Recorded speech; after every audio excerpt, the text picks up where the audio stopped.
नमस्कार। आज गुमनाम कथाहरूमा एउटा छुट्टै कथा रहेको छ। कथाको शीर्षक रहेको छ 7 मन्थ यानि कि 7 महिना। र यो कथा लेख्नु भएको छ लेखिका अञ्जली गुरुङज्यूले। उहाँले कथा सुरु गर्नुभन्दा अगाडि केही लेख्नु भएको छ जुन तपाईँको लागि। यो कथा सत्य घटनामा आधारित कथा हो। मैले कथाको पात्रको नाम मात्रै फेरेकी छु अनि मलाई कथा पठाउनु हुने मित्रको नाम पनि मैले गोप्य राखेकी छु। बाँकी सबै घटना, चरित्र, ठाउँ जस्ताको तस्तै उतारेकी छु। आशा छ तपाईँले सुनेर प्रतिक्रिया दिनुहुनेछ। र लेखिका अञ्जली गुरुङज्यूले यति लेखिसकेपछि कथालाई सुरु गर्नुभएको छ। कथा यसरी सुरु हुन्छ।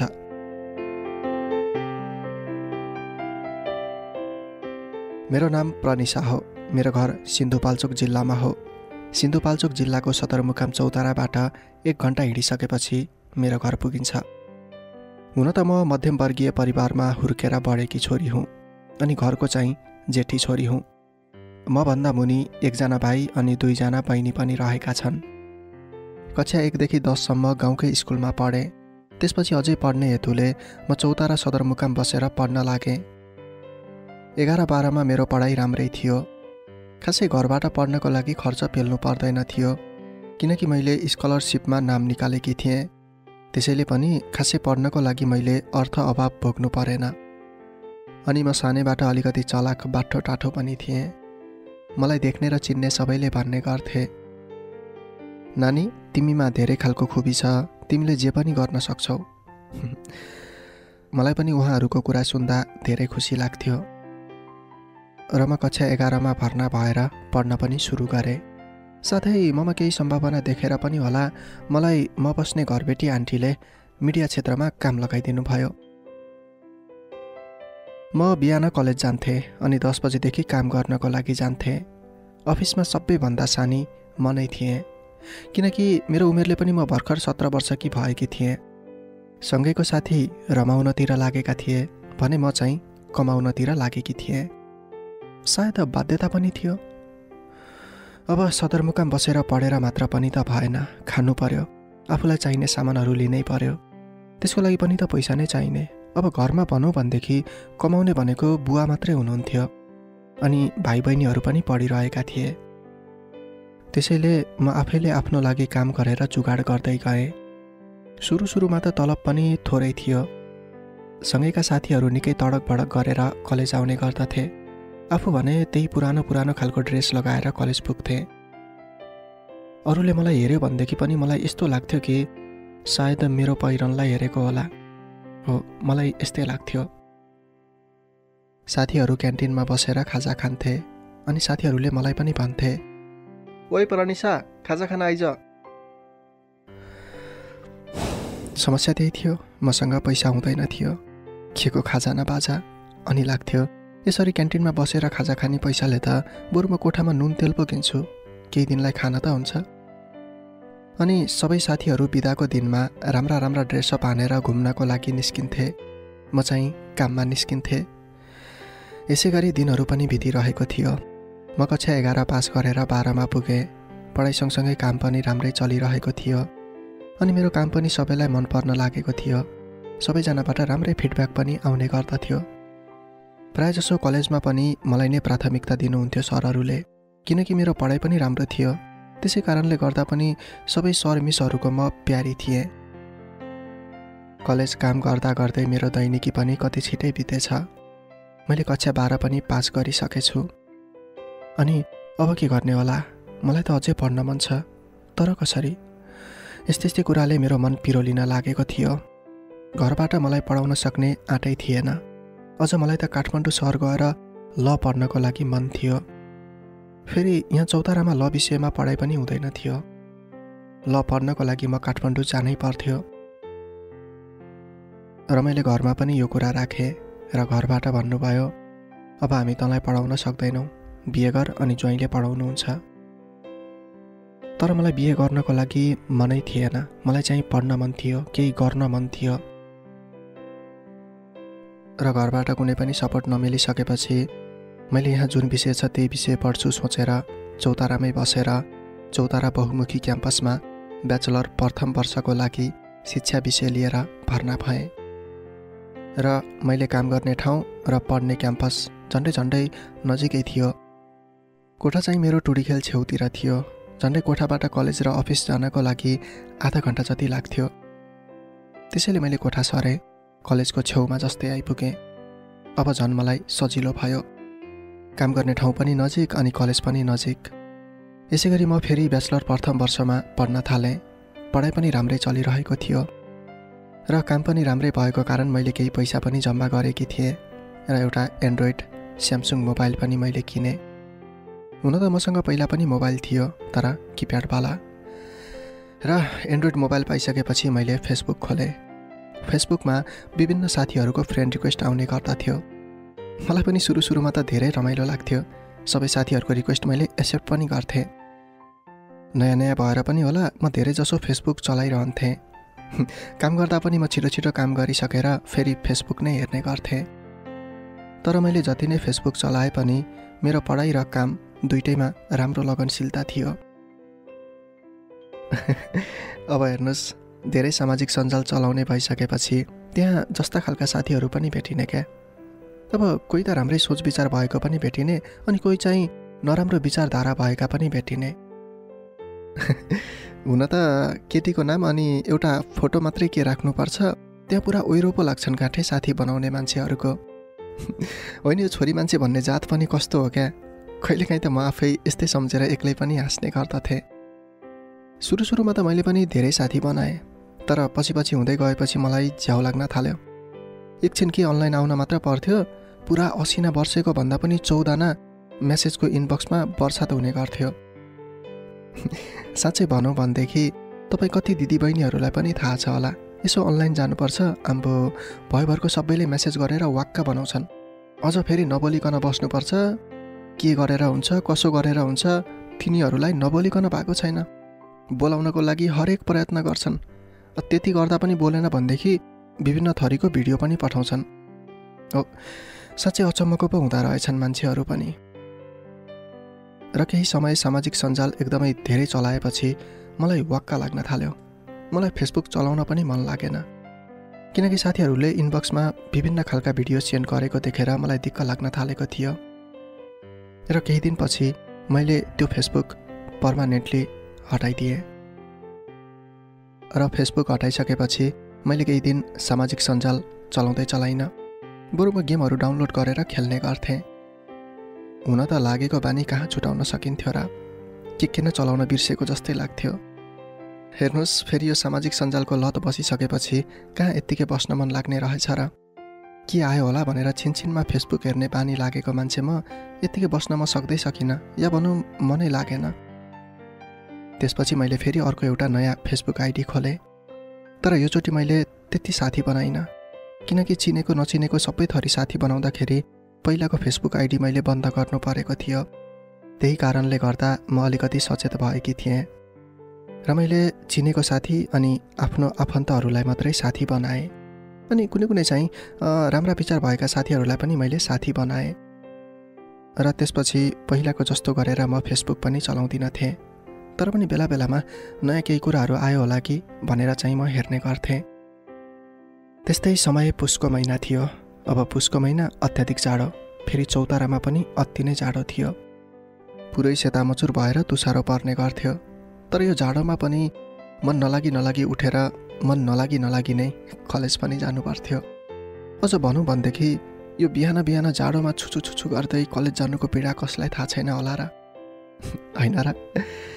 एकातिर हात पुरै ठिराएर केही समाउनै नसक्ने भएको हुन्छ, अर्कोतिर सर आएर लेक्चर दिएर जानुहुन्छ। म त अझ कहिलेकाहीँ त नि किन डाँट्नु है, मुख पनि नधुइकन कलेज जाने गर्थेँ।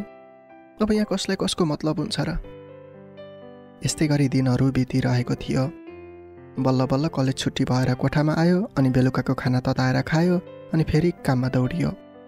धन्न मलाई एउटा कुरा चाहिँ के सजिलो थियो भनेदेखि मलाई अफिसमा चाहिँ अलिकति ढिला गएकोमा पनि कसैले गाली गर्नुहुन्न थियो, किनकि उहाँहरू सबैलाई थाहा थियो मेरो पढाइ चलिरहेको छ। अनि अफिस पुग्यो, जाडो महिना भएको कारण एकैछिन हामी सबैजना घाम ताप्नको लागि एक छेउमा बस्थ्यौँ। र त्यस्तै दिनहरूको एक दिन म अफिस पुगेँ अनि त्यसपछि घाम ताप्नको लागि भनेर फुर्सद भएको समयमा हामी सबैजना एक छेउमा बस्यौँ। त्यही समयमा म चाहिँ एकछिन फेसबुक हेर्नु पर्यो भनेर मैले फेसबुक अन गरेँ। फ्रेन्ड लिस्टमा रातो थोप्लोले फ्रेन्ड रिक्वेस्ट आइरहेको छ भनेर सङ्केत गरिरहेको थियो।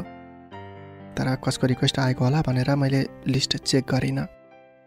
एकछिन चिनेका साथीहरूसँग इनबक्समा कुराकानी गरेँ र म अफ पाएँ।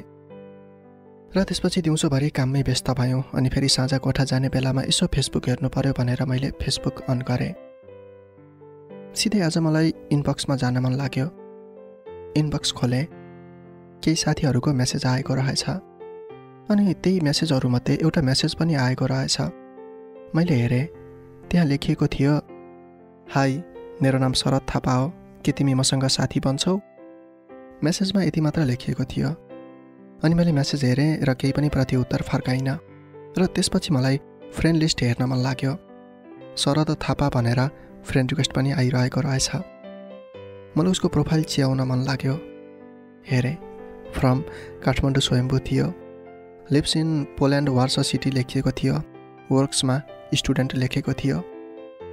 र मैले उसको सबै कुराहरू हेरेँ। बायोमा पनि राम्रै लेखेको थियो। मैले उसको प्रोफाइल सबै हेरेँ, तर उसको फोटो भने कहीँ पनि थिएन। त्यही पनि यो मान्छे ठिकै होला जस्तो लागेर मैले उसको फ्रेन्ड रिक्वेस्ट एक्सेप्ट गरिदिएँ। शरद पनि अनलाइनमै रहेछ भनेर हरियो बत्तीले सङ्केत गरिरहेको थियो र त्यो मैले व्यवस्था गरेर न्युज फिडहरू हेरिरहेको थिएँ। टिङ्ग गरेर मेसेजको घन्टी बज्यो। यसो हेरेँ, शरदको मेसेज आएको थियो। लेखिएको थियो, धन्यवाद तपाईँले मलाई साथी बनाउनु भएकोमा। म फेरि पनि केही पनि बोलिनँ, मेसेज हेरेँ र छोडेँ। फेरि उतैबाट मेसेज आयो, किन हो र प्रनिसाजी नबोल्नु भएको? अब चाहिँ मलाई करै लाग्यो बोल्नको लागि। अनि मैले मेसेज लेखेँ, हेलो नमस्कार, हाई प्रनिसाजी नमस्ते, हजुरको नेपालको घर कहाँ हो नि? मेरो घर भने नि जे भने पनि काठमाडौँ स्वयम्भू हो। अहिले कता हो र तपाईँ, विदेशमा हो र? म पोल्यान्डमा छु, यता आएको पनि 1 वर्ष 6 महिना भयो। हो र? अनि घर परिवार को हुनुहुन्छ त? र यो मेसेज सिन भयो तर रिप्लाई आएन। त्यसपछि म पनि अरू साथीहरूसँग केही कुराकानी गर्दै बसेँ। अब फेसबुक अफ गर्नु पर्यो भनेर मैले अफ गर्नै खोजेको थिएँ। त्यतिकैमा शरदको फेरि मेसेज आयो। लेखिएको थियो, म अनाथ हुँ, मेरो न बाउ छ न आमा छ। म धेरै सानो हुँदादेखि कसले हो स्वयम्भू आश्रममा लगेर छोडिदिनु भएको रे। सानो हुँदा त आश्रममा बसेर पढियो। त्यसपछि अलि ठुलो भएपछि आश्रमले नै होस्टेलमा राखेर पढायो। त्यसपछि उच्च शिक्षाको लागि एउटा संस्थाले यहाँ पोल्यान्डमा ल्याएको हो। यहाँ बिहान बिहान पढ्छु अनि दिउँसो चाहिँ काम गर्छु। र शरदको यो मेसेज हेरिसकेपछि उप्रति एक खालको मायाको भावना जागृत हुँदै गयो। मनमा लाग्यो, बिचरा अनाथ पो रहेछ। ठिकै छ नि त, अब राम्रोसँग पढाइ गर्नुहोस्, मैले यति लेखेर मेसेज पठाएँ। अनि प्रनिसा, तिमी के गर्छौ नि, पढ्छौ कि जब गर्छौ? म ब्याचलर प्रथम वर्षमा पढ्दैछु अनि साथमा काम पनि गर्छु। अनि तिम्रो घर चाहिँ कहाँ हो नि? सिन्धुपाल्चोक चौतारा। मैले यति लेखेर पठाइसकेपछि शरदले भन्यो, ल प्रनिसा, म ड्युटी जान लागेको, पछि बोलाउँला है। यति भनेर ऊ अफ भयो। अनि मैले पनि हस् हुन्छ बाई यति लेखेर पठाएँ र बेलुकाको खाना बनाउने तयारी गर्न थालेँ। तर शरदले म अनाथ भनेको सुन्दा चाहिँ मलाई साह्रै नराम्रो लाग्यो। मनमा नै म सोचिरहेँ, यसरी उसलाई अनाथ बनाउने को थियो होला अनि कुन मजबुरी थियो होला? यसरी अनाथ बनाएर छोड्नुभन्दा त बरु जन्म नै नदिएको बेस थियो नि, होइन? तर शरद जस्ता अनाथ धेरै छन्, के गर्नु? विभिन्न परिस्थितिले गर्दा बाबा आमाको त्यो न्यानो काख साथ माया सबैदेखि अलग बनाइदिन्छ। त्यसमा ऊ पनि परेको रहेछ। मलाई दुःख पनि लाग्यो अनि एक किसिमको माया पनि लाग्यो। र यस्तै सोचहरूको बिचमा खाना पनि पाकिसकेको थियो। खाना खाएर म एकछिन पढ्नको लागि बसेँ। तर आज मलाई पढ्न मुडै चलेन अनि किताब बन्द गरेँ र म सुतेँ। र बिहानी मलाई 5 बजेको अलार्मले उठायो अनि उठेर मुखमा यसो अलिअलि पानीले पुछे मात्र, किनकि जाडो महिना थियो अनि पानी पनि चिसो। र तातो न्यानो कपडा लगाएर कलेज जानको लागि म ठिक्क परेको थिएँ। मलाई फेसबुकमा एकचोटि जान मन लाग्यो। फेसबुक खोलेँ अनि सिधै इनबक्समा चियाउन मन लाग्यो। मर्निङ प्रनिसा भनेर शरदको मेसेज आएको रहेछ अनि ऊ पनि अनलाइनमै थियो। मैले पनि मर्निङ हजुर भनेर मेसेज पठाइदिएँ। त्यसपछि एकछिन हाम्रो कुराकानी चल्यो र म सुत्छु है प्रनिसा यति भनेर ऊ अफ भयो र म पनि कलेजको लागि निस्किएँ। र सधैँ जस्तो कलेजबाट पढाइ सकेर आएँ, खाना बनाएर खाएँ र सधैँ जस्तो अफिसतिर नै लागेँ। दिनहरू यसै गरी चलिरहेको थियो र दिनहरू चलेसँगै म दिनदिनै शरदसँग पनि बोल्न लागेकी थिएँ। अझै भनौँ भनेदेखि मेसेन्जरमा अडियो कल गरेर पनि हाम्रो कुराकानी हुन थालेको थियो र यदि म अनलाइनमा रहेछु भनेदेखि पनि उसले मेसेज छोडिराखेको हुन्थ्यो। र केही समय अगाडि मैले फेसबुक चलाउनको लागि अलिकति कम गरेको थिएँ, या भनौँ मोबाइल चलाउनको लागि।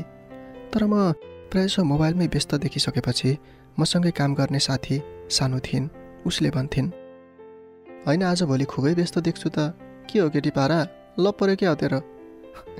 यस्तै भनेर उसले मलाई जिस्काउने गर्थे। हुन त म हरेक कुरा सानुलाई सुनाउँथेँ अनि सानुले पनि मलाई हरेक कुराहरू सेयर गर्थिन्। मानौ हामी साथी मात्र नभएर दिदी बहिनी जस्तै थियौँ। बिहानदेखि बेलुकासम्म सँगै बसेर काम गर्थ्यौँ। त्यही हो, सुत्ने बेलामा चाहिँ हामी छुट्टिएर सुत्थ्यौँ किनकि सानुको घर चौतारामै थियो। र सानुले अति जिस्काइसकेपछि मैले पनि हाँस्दै भने, सानु साथी हो क्या? साथी मात्रै हो कि साथीभन्दा पनि माथिको हो? अब अहिले नै के साथीभन्दा माथि हुन्थ्यो र? ल ल होला नि त कुनै दिन साथीभन्दा पनि माथि। यति भनेर उनी खितित्त हाँसिन् अनि फेरि सोधिन्, कताको हो नि ऊ? काठमाडौँको हो रे, अनि अहिले चाहिँ विदेशमा बसेर पढिरहेको छ रे। मेरो कुरा सुनिसकेपछि सानुले हो र मात्र भनिन्। त्यसपछि उनी कामतिर व्यस्त भइन्। यसरी हामी अलिकति फुर्सद भएकी कुराकानी गरिहाल्थ्यौँ। शरदको हरेक कुरा गराइ मलाई मन पर्न थालेको थियो। ऊ धेरै ट्यालेन्ट पनि थियो। मसँग हरेक कुरा सेयर गर्थ्यो अनि मलाई हर तरह सम्झाइरहन्थ्यो र आफूले जानेका कुरा मलाई सिकाइरहन्थ्यो। किन उसको हरेक कुरा गराइमा मलाई पोजिटिभ भाइब आउँथ्यो। जब म शरदसँग कुरा गर्नको लागि बस्थेँ तब म उसको कुरामा लिप्त हुन्थेँ। सायद उसलाई पनि मेरो कोही आफ्नो पनि छ भन्ने महसुस हुन्थ्यो होला, त्यसैले त ऊ मलाई सबै कुरा भनिरहन्थ्यो। यसरी हामी रातभरि पनि इमो मेसेन्जरमा कुराकानी गर्ने गर्थ्यौँ। कहिले त रातभर म नसुतिकन बिहान कलेज पनि गएकी छु। त्यस्तै शरद पनि नसुती कुरा गर्थ्यो। खै हामी कतिखेरदेखि माया प्रेममा परिसकेछौँ थाहा नै भएन। हुन त मलाई शरद अनाथ हुँ भन्ने बित्तिकै एक किसिमको माया पैदा भइसकेको थियो। अब भने चाहिँ दुईतिरैबाट माया छ भन्ने छर्लङ्ग बुझ्न सकिन्थ्यो।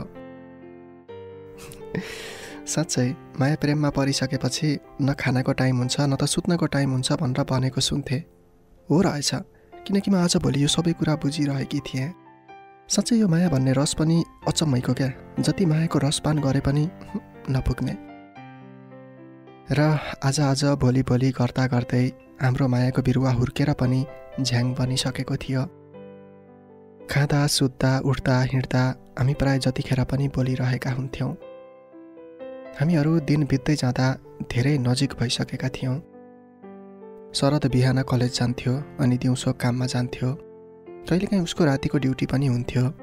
शरदको रातिको ड्युटी हुँदा प्रायजसो म पनि बेलुका छिट्टै सुत्थेँ र त्यस्तै नेपालको रातिको 12-1 बजेदेखि हामी रातभरि कुराकानी गर्थ्यौँ। शरदको हरेक कुरा सकारात्मक हुन्थ्यो। ऊ कहिले पनि मसँग उत्ताउलो पाराले कुरा गर्दैन थियो। धेरै जस्तो मलाई शरदले हरेक कुरामा सम्झाइरहन्थ्यो। उसको हरेक कुरा, उसको बोल्ने शैली, उसको केयर गर्ने बानी लगायत धेरै कुराले म प्रभावित भइरहेकी हुन्थेँ। शरदले भन्ने गर्थ्यो, प्रनिसा तिमी ब्याचलर सक अनि मैले सकेको हरेक कुरा म तिमीलाई सिकाउँछु। र मैले पनि नजानेका कुराहरू शरदसँग सोधिरहेकी हुन्थेँ। शरद हुन पनि धेरै ट्यालेन्ट थियो, उसमा हरेक कुराको नलेज पनि थियो। म मनमा नै गर्व गर्थेँ किनकि मैले शरद जस्तो प्रेमी पाएकी थिएँ। त्यसै गरी समय बितेसँगै हामी बिहे गर्नेसम्म भएका थियौँ। तर मलाई चाहिँ अलिअलि कस्तो कस्तो लागिरहेको थियो, किनभनेदेखि म भागेर बिहे गर्नको लागि चाहन्न थिएँ। अनि शरदले पनि भागेर बिहे गर्दिनँ, बरु म तिमीलाई मागेर बिहे गर्छु भन्थ्यो। अब हेर्नुहोस् न, हाम्रो समाजमा एउटा अनाथ केटालाई छोरी दिन्थ्यो होला र हाम्रा बाबा आमाले पनि त पक्कै दिनुहुन्न थियो होला। हो, यस्तै कुराहरू सोच्दा सोच्दा म धेरै हैरान पनि हुने गर्थेँ। तर जस्तो सुकै सोच मेरो दिमागमा आए पनि म शरदलाई कुनै पनि हालतमा गुमाउन चाहदिनँ थिएँ। यस्तै गरी आज भोलि गर्दा गर्दै 5 महिना पनि बित्न लागिसकेछ शरद र मेरो अफेयर चलेको। उसले जहिले पनि भन्थ्यो, अब म नेपाल आउनको लागि 1 वर्ष छ, त्यसपछि बिहे गरेर हामी यहीँ विदेशमा आउने, दुवै मिलेर धन कमाउने, अनि काठमाडौँमा एउटा सानो घर बनाउने, अनि पछि नेपालमै केही गरेर बस्ने। हो, शरदको यही सोच थियो। म पनि शरदको कुरामा सहमति नै जनाउँथेँ। तर यी कुराहरू अहिले सम्झिँदाखेरि नि मलाई अचम्म लाग्छ, किनकि माया प्रेम बसेर हामी रातो दिन गफिँदा पनि मैले उसको न फोटो देखेको थिएँ, न कुनै भिडियो कल भएको थियो हामी बीच। हामी इमोमा पनि कुरा गर्थ्यौँ, अनि भाइबरमा पनि कुरा गर्थ्यौँ, मेसेन्जरमा पनि गर्थ्यौँ, तर सधैँ अडियो कल मात्र हुन्थ्यो। मैले त्यति धेरै विश्वास गरेको थिएँ उसलाई। हुन त शरदले मलाई कहिले पनि भिडियो कलमा आऊ भनेर पनि भनेन, र मैले पनि शरदलाई कहिले पनि भिडियो कलको लागि फोर्स गरिनँ। तर शरदले त मलाई देखेको थियो, किनकि मैले आफ्नो फोटो प्रोफाइलमा राखेकी थिएँ। मैले घरमा धेरै पटक कुरा गर्न खोजेँ शरद र मेरो सम्बन्धको बारेमा, तर मैले भन्नै सकिरहेकी थिइनँ। सधैँ घरमा बाबा र मम्मीले भन्ने गर्नुहुन्थ्यो, छोरी आफ्नो इज्जत नफालेस है, यदि तँलाई पढ्न मन छैन भनेदेखि बरु हामी आफै तँलाई बिहे गरिदिनेछौँ, होइन भने मन लगाएर पढ। यही भनेर सम्झाइरहनुहुन्थ्यो, कराइरहनुहुन्थ्यो। तर आजभोलि पहिलाको जस्तो मेरो पढाइमा कहाँ मन लाग्थ्यो र, खालि शरदसँग गफिएर बस्न मन लाग्थ्यो, अनि काममा पनि खासै मन जाँदैन थियो। यस्तैमा महिना दिन बित्दै जाँदा मेरो मम्मी एक दिन लास्टै बिरामी पर्नुभयो। उहाँलाई राति राति चौतारा हस्पिटल ल्याइएछ। हुन त चौतारा हस्पिटलमा पनि बिरामीको लागि खासै राम्रो सेवा थिएन, किनकि राजधानी नजिकै भएको कारणले पनि होला। अब केही पर्यो भनेदेखि मान्छेहरू राजधानीतिर कुदिहाल्ने। र मम्मीलाई चौतारा हस्पिटलमा ल्याइयो, र चौतारा हस्पिटलले हामीले सक्दैनौँ भनिसकेपछि हामीले राति राति मम्मीलाई एम्बुलेन्समा राखेर सिना मङ्गलको केएमसी हस्पिटलमा लगेर भर्ना गऱ्यौँ। डाक्टरहरूले चेकअप गर्नुभयो, अनि रिपोर्टमा मम्मीलाई क्यान्सर भएको कुरा खुल्न आयो। म एकछिन त्यहीँ बसेर रुन पुगेछु। साँच्चै यो आमा भन्ने चिज कस्तो होला है। मैले जताततै अन्धकार देखेँ, घरको जेठो बाठो भनेको म नै थिएँ। मैले हरेक कुरा सम्झेँ, मलाई त्यसै अत्यास लागेर आयो, मलाई कहाली लागेर आयो। यदि मम्मीलाई केही भइहाल्यो भनेदेखि त हामीले के गर्ने होला, अनि हाम्रो घर परिवार के हुन्छ होला। यस्तै कुराले म थरथर काँप्न लागेकी थिएँ। यता शरदले किन अनलाइन नआएको प्रनिसा भनेर कतिचोटि मेसेज गरिसकेको थियो। साँच्चै भन्ने हो भने आमाको कस्तो माया लाग्ने, सायदै कमै लाग्छ होला अरूको माया त। मम्मीलाई चाहिँ क्यान्सर पाठेघरको भएको रहेछ। डाक्टरहरूले भनिरहनु भएको थियो, अब अपरेसन गर्नुपर्छ, पैसाको बन्दोबस्त गर्नुहोस्। यति कुरा सुनिसकेपछि भोलि जसो बिहानै बाबा काका काकीलाई मम्मीसँग छोडेर म फर्स्ट आवरमा काठमाडौँबाट यता घरतिर आएँ। अब पैसाको सक्दो जरुरत थियो। त्यति पैसा पनि थिएन हामीसँग। जसोतसो यताउता गरेर केही पैसाको जो गरेर अफिसबाट छुट्टी लिएर मनमा अनेकौँ कुरालाई सोच्दै गाँठो पार्दै म केएमसी हस्पिटल पुगेँ। अनि केही पैसा डिपोजिट गरेर मम्मीलाई अपरेसन थिएटरमा लगियो। अब बाँकी सबै भगवान भरोसा थियो। र संयोग भन्नुपर्छ, शरदले मलाई त्यति नै खेर फोन गर्यो। मैले पनि फोन उठाएँ र उसलाई सबै कुरा भनिदिएँ। अनि शरदले उताबाट भन्यो, धेरै पैसा त मसँग पनि छैन प्रनिसा, तर पनि म भोकै बसेर भए पनि केही पैसा सेभ गरेको छु, म पठाइदिन्छु। शरदको कुराले म एकछिन चुपचाप बसेँ, किनकि उसलाई पनि त विदेशमा दुःखै थियो। उसले भन्ने गर्थ्यो, यहाँ त भात खान पनि पाइँदैन, म नेपालबाट आएको दिनदेखि खालि यस्तै बर्गर पिज्जाहरू खाएर बसेको छु। हेर न प्रनिसा, मेरो को छ र यो संसारमा, पहिला अनाथालयमा हाम्रो गुरु हुनुहुन्थ्यो, उहाँको पनि मृत्यु भयो। त्यसपछि त तिमी नै हौ मेरो सबै थोक। प्रनिसा, मेरो बाबा मम्मी कस्तो हुनुहुन्थ्यो अनि उहाँहरूको माया कस्तो थियो त्यो त म जान्दिनँ, तर मैले अहिले तिम्रो थ्रुबाट सबै कुरा पाएको छु। हो, उसले यस्तो कुरा भनिरहन्थ्यो। यस्ता कुराले म धेरै पटक भावुक हुँदै शरदको खुसी माग्दै म धेरै पटक बन्द कोठामा रुने गरेकी थिएँ। त्यसपछि मैले उसलाई भने, नै हजुर, अहिलेको लागि पुग्छ, पैसा जोर जम्मा गरेर ल्याएको छु। र मम्मीको अपरेसन पनि सकियो अनि उहाँ होसमा पनि आउनु भएछ। अब तपाईँहरू भेट्न जान सक्नुहुन्छ। नर्सले यति भनिसकेपछि हामी पालै पालो मम्मीलाई भेट्नको लागि आइसियुमा गयौँ। कुरा त गरेनौँ, तर मम्मी होसमा आउनु भएको देखिसकेपछि हामी धेरै खुसी भयौँ। यस्तै गरेर हस्पिटलमा केही दिनहरू पनि बितिगयो। मम्मीलाई डिस्चार्ज गरेर सिन्धुपाल्चोक घरमा लिएर आयौँ। त्यसपछिका दिनहरूमा घरमा अर्थको अभाव हुन थाल्यो। म घरकी जेठी सन्तान भएर होला, घर परिवार भाइ बहिनीको मलाई धेरै चिन्ता लाग्थ्यो। फेरि बुवा पनि अलिकति कमजोर नै हुनुहुन्थ्यो। यो सबै सम्झेर, भाइ बहिनीको भविष्य सम्झेर मैले पढाइ बिचमै रोक्ने निर्णय गरेँ। म पासपोर्ट बनाएर विदेश जाने तयारी गर्न थालेँ। यता शरद यानि कि मेरो प्रेमी, उसलाई केही दिनदेखि मैले कुनै पनि सामाजिक सञ्जालमा कतै देखिरहेको थिइनँ। यस्तैमा समय बितिरहेको थियो। यस्तैमा मैले घरमा एक दिन मम्मीलाई मात्र धेरै साहस जुटाएर शरदको बारेमा कुरा गरेँ र मम्मीले पनि शरदको बारेमा सबै कुरा सोध्नुभयो। मैले डराउँदै भने, मम्मी, शरद अनाथ केटा हो, उसको कोही पनि छैन। मैले यति मात्र के भनेकी थिएँ, मम्मीले सिधै, हुँदैन त्यसो भए त, यदि केही कथमकाल त्यो केटा मरिगयो भनेदेखि त छोरी तेरो जिन्दगी बर्बाद हुन्छ नि। न घर छ, न थर छ, न कोही आफन्त छन्। त्यसैले हेर, यो त हुँदैन। तर यदि त बिहे गर्नको लागि चाहन्छस् नै भनेदेखि चाहिँ हामी बिहे गराइदिन्छौँ। मम्मीको यति कुरा सुनिसकेपछि म नतमस्तक भएर टल्ल परेर हेरेर मात्र बसेँ। केही छिन म घोरिन पुगेछु। त्यसपछि मन गरुङ्गो भयो। सोचे धेरै बेर, किन मलाई मात्र दुःख पर्छ? कि हाम्रा लागि चाहिँ भगवान छैन र? सानैदेखि सङ्घर्ष गरे केही खुसी पाउने आशामा, आखिर कहिले आउँछ मेरो भागमा खुसी? यस्तै गरी म मनमा नै उत्तर प्रति उत्तर गर्दै उठेर खाना बनाउनको लागि भान्साकोठामा लागेँ। बल्ल तल्ल आगो बालेर खाना पकाएर सबैजनालाई खुवाएँ अनि मम्मीलाई पनि दबाई खुवाएँ अनि सजिलो ओछ्यान लगाएर सुताइदिएँ। अनि म आफ्नो कोठामा छिरेँ। मैले एकछिन सोचेँ, सायद मम्मीले पनि त मेरो राम्रैको लागि भन्नुभएको हो। तर म शरदलाई कसरी धोका दिन सक्छु र? ऊ त मेरो जीवनको एउटा अङ्ग हो, मेरो मुटु हो। फेरि उसको पनि त म बाहेक को नै छ र सहारा? पछिको कुरा कसले देखाछ र? को पहिला मर्छ, को पछि मर्छ, यो कसलाई थाहा हुन्छ र?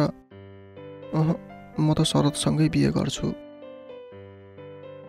यस्तै अनेक कुरा मनमा खेलाउँदै ओछ्यानमा पल्टिएर फेरि मैले फेसबुक खोलेँ। आज पनि शरद अनलाइनमा थिएन। मैले भाइबर खोलेँ, त्यहाँ पनि उसलाई अनलाइनमा देखिनँ। फेरि मैले इमो खोलेँ, त्यसमा पनि शरद अनलाइनमा थिएन। यसै गरी समय आफ्नै गतिमा चल्दै गयो अनि शरद अनमा नदेखेको पनि 1 हप्ता भइसकेको थियो। केही सिप नलागिसकेपछि मैले शरदको फेसबुक आइडी खोलेँ, जुन उसले मलाई पहिल्यै दिएको थियो, तर म कहिले पनि चेक गर्दिनँ थिएँ। मैले उसको फेसबुक खोलेर हेरेँ, ऊ इनबक्समा कोहीसँग पनि बोलेको रहेनछ अनि उसले एउटा बहिनी पनि बनाएको रहेछ। उसले चाहिँ धेरैचोटि मेसेज गरेकी रहेछिन्। मैले हेरेँ अनि शरदको फेसबुक अफ गरेँ। त्यसपछि मेरो मनमा अनेक राम्रा नराम्रा कुराहरू खेल्न पुग्यो। म आत्तिएँ र म भक्कानिँदै रुन पनि पुगेँ। मैले मेरो घर परिवारपछि कसैलाई माया गरेको थिएँ भनेदेखि त्यो शरद मात्र थियो। शरदको बहिनीले उसलाई धेरै पटक मेसेज गरेकी रहेछिन्, तर उसले केही पनि जवाफ फर्काएको रहेनछ। म उसलाई सम्झिएर धेरै बेरसम्म रोएँ, धेरै आँसुका धारा बगाएँ।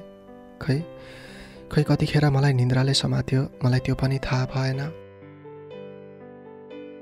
बिहानी पख कुखुरा भालेको डाकोसँगै मेरा नयनहरू खुले। त्यसपछि हतार पतार उठेर भैँसीको गुँडो बसाले, घर सफा गरेँ अनि ताजा पानी भरेर लिएर आएँ। यसरी बिहानको घरको धन्दा सकिसकेपछि सबैजनालाई चिया पकाएर खुवाएँ र म चौतारातिर आउने तर्खर गरेँ। मैले छुट्टी लिएर बसेको पनि झन्डै 25-26 दिन भइसकेको थियो। मम्मी पनि अलिअलि उठेर भित्र बाहिर गर्न सक्ने हुनुभएको थियो। त्यसै कारणले गर्दा म फेरि पनि काममा फर्किएँ।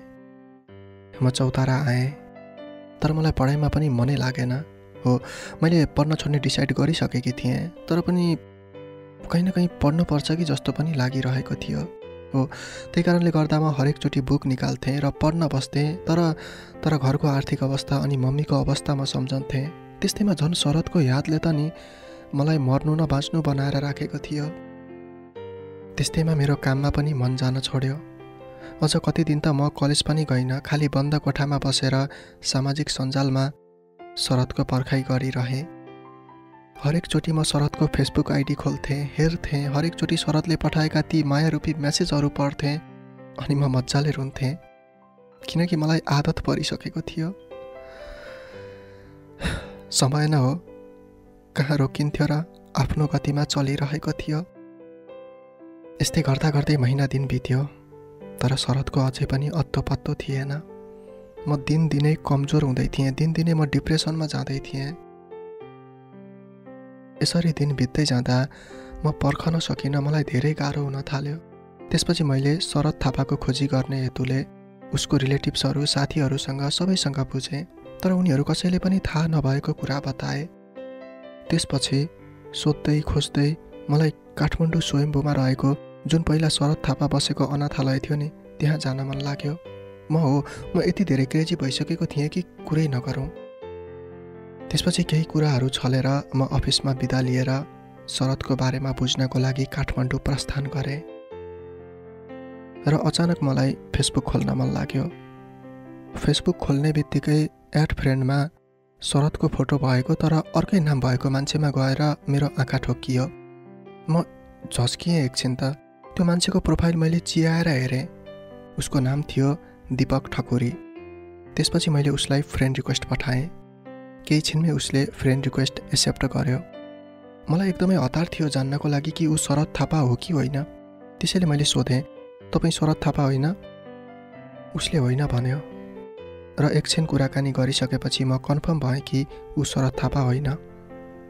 तर मैले उसको फेसबुक खोल्दा उसले त्यो बनाएको बहिनीलाई आफू यही हो भनेर दीपक ठकुरीको फोटो पठाएको थियो र उसको साथसाथै अरूलाई पनि यो फोटो पठाएको थियो।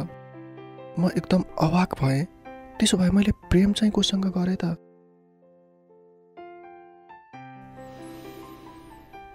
यस्ता खालका प्रश्नहरू म भित्र तेर्सिन सुरु भयो। म झन् थकित हुन पुगेँ। त्यसपछि म गाडीबाट बीच बाटोमा नै झरेँ। म काठमाडौँ गइनँ। एकछिन त्यही म थचक्क बसेँ। फेरि शरदले पठाएका हरेक मेसेज म निहाल्न लागेँ। उसले गरेको हरेक मेसेजमा सच्चाइ थियो। उनको कुनै पनि कुरा झुट जस्तो मलाई लाग्दैन। म यत्तिकै केही छिन त्यहीँ टोलाएर बसेँ।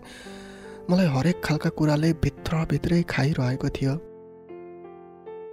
त्यतिकैमा केही समयपछि चौताराको गाडी आयो। म त्यसैमा चढेर आएँ। म सरासर रुममा आएँ। एकचोटि मलाई ऐना हेर्न मन लाग्यो। मैले ऐना हेरेँ। मैले आफ्नो रूप हेरेँ। त्यो रूप देख्दा म आफैलाई आफ्नो दया लाग्यो। ठुक्क, म किन यस्तो हुँदैछु कसैको लागि? मैले त शरदलाई देखेको पनि त रहेनछु। यो कस्तो प्रेम मेरो? म यस्तै भन्दै धेरै बेरसम्म रोइरहेँ। हुन त रात परिसकेपछि शरदलाई सम्झिएर रुने मेरो दैनिकी बनेको थियो। म प्रत्येक रात रुने गर्थेँ। यसै गरी रुने गर्थेँ। अब तपाईँ आफै सोच्नुहोस् त म कति रुन्थेँ होला। अझ कहिलेकाहीँ त म मन बुझाउनको लागि भए पनि शरदको आइडीबाट मेरो आइडीमा मेसेज गर्थेँ अनि आफैले मेसेज आदान प्रदान गर्थेँ। साँच्चै म कति पागल थिएँ, त्यो पनि एक अपरिचित मान्छेको लागि। यसरी शरद हराएको पनि 6 महिना पुग्न लागिसकेको थियो। तर मेरो मन कसै गरी पनि मान्दैन थियो। अरे मानुस पनि कसरी? शरद 81 हराएको थियो। कहिलेकाहीँ मलाई मनमा यस्तो लाग्थ्यो कि उसको कतै मृत्यु पो भयो कि, किनकि उसलाई पेट सम्बन्धी रोग थियो। बोल्दा बोल्दै धेरै पटक शरद बिहोस भएको र उसलाई हस्पिटल लगेको कुरा मलाई थाहा थियो। मैले कतिचोटि शरदलाई भन्ने गर्थेँ उपचार गराऊ भनेर, तर उसले भन्थ्यो पैसा छैन अनि यसरी उपचार गराउनको लागि कोही आफ्नो चाहिन्छ अरे, अनि तिमी र म बिहे गरेपछि तिमी त हुन्छौ नि मेरो, अनि त्यसपछि म उपचार गराउँछु। शरदले यस्तै भन्ने गर्थ्यो। यति फरक थियो कोही आफन्त हुनु र नहुनुमा। हो, म यस्तो कुरा सम्झिँदा धेरै आत्तिन्थेँ पनि। र समय आफ्नै गतिमा चलिरहेको थियो। एक दिनको कुरा हो, म विदेश जाने हेतुले पासपोर्ट बेच्नको लागि सामाखुसी कन्सल्टेन्सीमा पुगेँ अनि केही कामहरू बुझेर पासपोर्ट हालेर म घर फर्किएँ।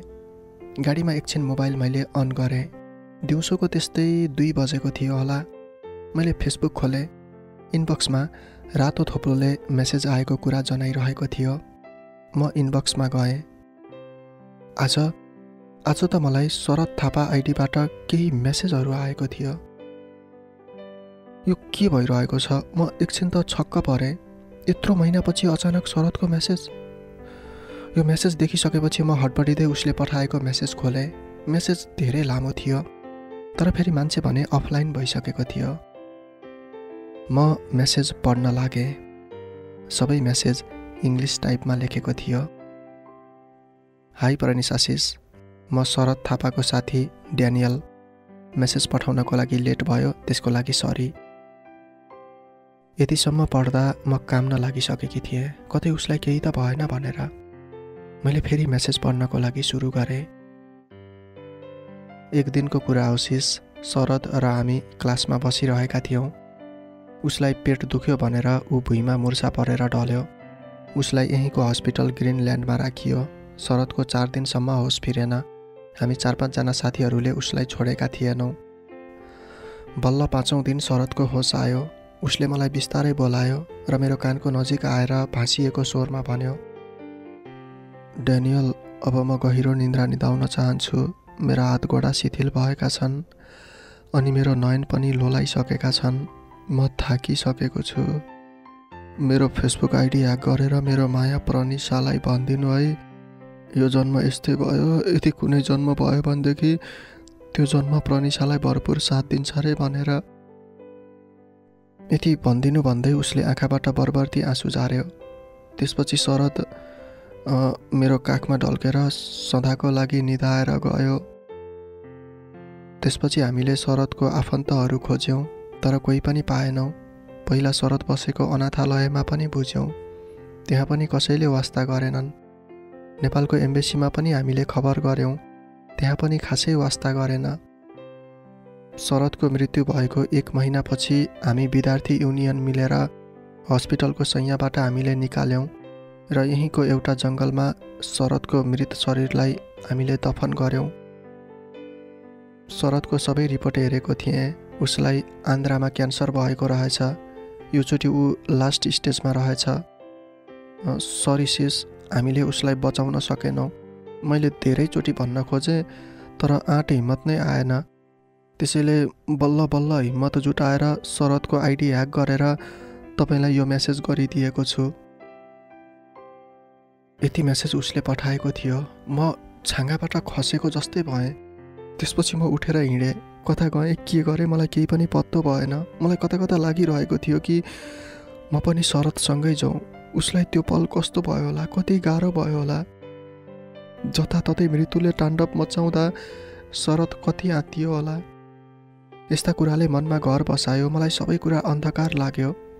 त्यसपछि म पनि मर्छु भनेर जङ्गलतिर लागेँ। म जङ्गलमा गएर धेरै बेरसम्म छटपटिएर रोएँ। मलाई एक्लो महसुस भयो। जताततै शरदले गरेका ती मिठा मिठा कुराहरू मात्र गुन्जिरहेको थियो मेरो मनभरि, मेरो दिमागभरि। म मर्छु भनेर ठुलो रुखको टुप्पोमा पुगेँ। म एकदमै बेसुरमा थिएँ। मलाई कसैले भनिरहेको थियो तलबाट, प्रनिसा के भयो? अझै मलाई भन्दै थियो कि तल झर न। त्यतिखेर झट्ट मैले मेरो बाबा र मम्मीलाई सम्झिएँ। अनि म कस्तो झल्यास्स भएँ। अनि म रुखबाट झरेँ। तल मसँगै काम गर्ने साथी आएकी रहेछिन्। मलाई खोज्दै खोज्दै ऊ यहाँसम्म आइपुगेछन्। म एक्कासी उनलाई समातेर रुन पुगेँ। अनि साथीले सोधी, के भयो प्रनिसा? मैले भने, शरदको मृत्यु भएछ। यति सुनेपछि साथी पनि सकमा परिन्। उनले पनि विश्वासै गर्न सकिनन्। मैले उनलाई मेसेज देखाएँ। त्यसपछि बल्ल उनले विश्वास गरिन्। म धेरै बेरसम्म रोइरहेँ। साथीले मलाई हर तरहबाट सम्झाइन्। त्यसपछि हामी घरमा आयौँ। मैले नुहाई धुवाई गरेर शरदको नाममा पानी चढाइदिएँ। केही दिन मैले खाना पनि बारेँ। यही नै थियो मेरो आधा अनि अपुरो प्रेम कहानी। शरद त उसको दुनियाँमा रमाइरहेको होला, तर मलाई एक्लै छोडेर ऊ सदाको लागि टाढा गएको थियो, धेरै टाढा। 7 महिना माया प्रेममा बसियो अनि 7 महिनापछि उसको मृत्युको खबरले शोकमा डुबायो। त्यसैले मैले कथाको नाम 7 मन्थ्स भनेर नामाकरण गरेँ। यसरी हर कोही मायालु जोडीहरूको बिचैमा बाचा बन्धनहरू नटुटुन्। कसम, जिउनको लागि धेरै गाह्रो हुँदो रहेछ। कामना छ भगवानसँग कसैको मायालु जोडी बिचैमा नफुटुन्। आजभोलि म त्यही पुराना शरदको मेसेजहरू हेरेर भए पनि आफूलाई सम्हाल्दै आएकी छु। जे जस्तो परिस्थिति आए पनि आफूलाई सम्हाल्नु पर्ने रहेछ अनि जिन्दगी पनि यही नै रहेछ। मैले खासमा शरदलाई नचिनिकन माया गरेकी थिएँ। ऊ कस्तो थियो भन्ने कुरा पनि मलाई थाहा छैन। हो, त्यतिकैमा ऊ परलोक भयो। अरू त गुनासो थुप्रै थिए, तर पनि एउटा गुनासो उसको लागि सदैव हुनेछ। त्यो गुनासो के हो भनेदेखि मैले माया गरेको शरद थियो चाहिँ कस्तो।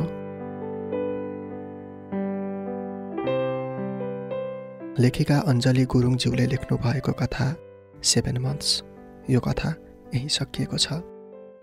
उहाँले कथा सकिसकेपछि लेख्नु भएको छ, कति ठाउँमा स्वयं म आफै भावुक भएको छु यो कथा लेख्दै गर्दा। मेरा आँसुका ढिका तप्प तप्प खसेका छन्। साँच्चै प्रनिसालाई जस्तो अरू कसैलाई पनि नपरोस्, मेरो पनि भगवानसँग यही कामना छ। कथा मन परेमा सेयर गरिदिनुहोस्, प्रतिक्रिया दिनुहोस् र आउने दिनमा अझै धेरै राम्रा कथाहरू पनि ल्याउन सकौँ। धन्यवाद।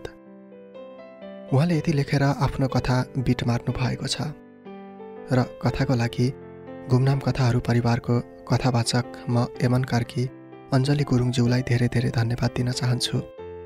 फेरि पनि तपाईसँग अरू सहकार्यहरू गर्न पाउनेछु भन्ने मैले आशा पनि राखेको छु। यो एउटा सत्य घटनामा आधारित कथा रहेको थियो। तपाईलाई यो कथा सुनेर कस्तो लाग्यो आफ्नो प्रतिक्रिया दिनुहोस्। तपाईको साना साना प्रतिक्रियाहरू पनि हाम्रो लागि महत्त्वपूर्ण हुन्छन्। कहिलेकाहीँ भनिन्छ नि, सानो कुराले पनि खुसी दिन्छ। हो, तपाईको त्यही सानो प्रतिक्रियाले हामीलाई खुसी दिन्छ। हामीलाई तपाईको लागि कथा ल्याउनको लागि, केही वास्तविक समाजका घटनाहरू र काल्पनिक समाजका कुराहरू, माया प्रेमका घटनाहरू सुनाउनको लागि हामीलाई सहज हुन्छ। र माया देखाउनुहोस्, तपाईको माया त्यही नै हो। र फेरि पनि अर्को कथाको साथमा हामी छिट्टै भेट्नेछौँ। गुमनाम कथाहरूको साथमा रहनुहोस्, सुन्दै गर्नुहोस्। गुमनाम कथाहरूमा अरू धेरै कथाहरू छन्। तपाईँ कथा सुन्दै गर्नुहोस्। म फेरि पनि अर्को कथाको साथमा उपस्थित हुने नै छु। नमस्कार।